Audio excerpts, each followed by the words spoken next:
Okay, so once you have a glass taken out, which is what I have right here on top of my already finished one, you can get your own paper and cut it to the size of your frame. However, I thought it was really easy just to take this insert that's usually in there and flip it right over. So now you have your first step, well, your second step down past materials. The next step that you want to do, okay, so this is just to give you an idea of what they'll look like when they're cut up. So these are the ones I've already cut. The specific paint chips I chose were super easy to cut just because they already have a solid square and then two smaller squares. So be exactly perfect because you are going to be gluing them down.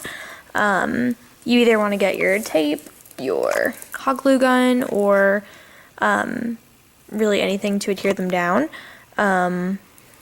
And I would start with the bottom row and kind of build yourself up. You can go glue these ones down first, or you can go that way. It doesn't matter, whatever's up to you. Put them in rows based on where I was going to put them, and I glued down my first row all the way and then started going horizontally just so I could make it as straight as I needed it to be. But whichever way you pick to glue them down, it's whatever's easiest for you.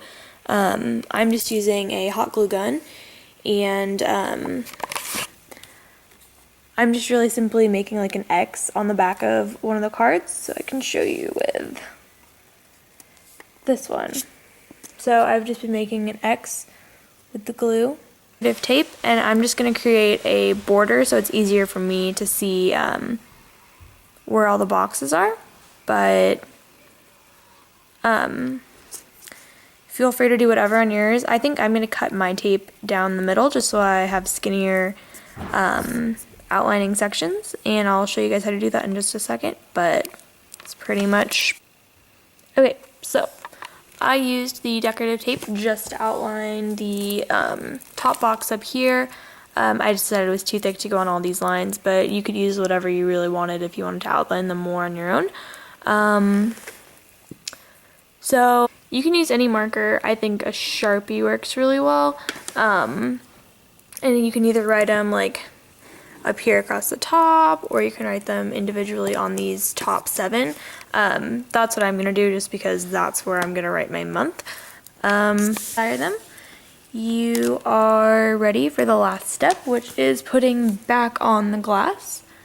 So, here, one second.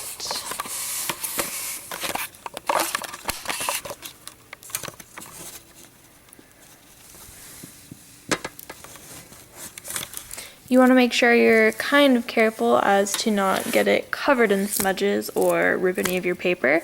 I'm just going to set mine back in real quick, and then we can look at it and it is all done.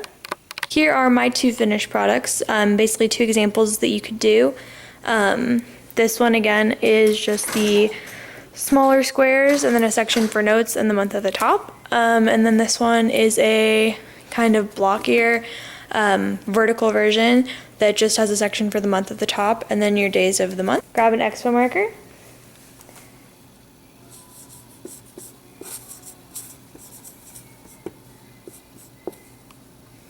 And there you go.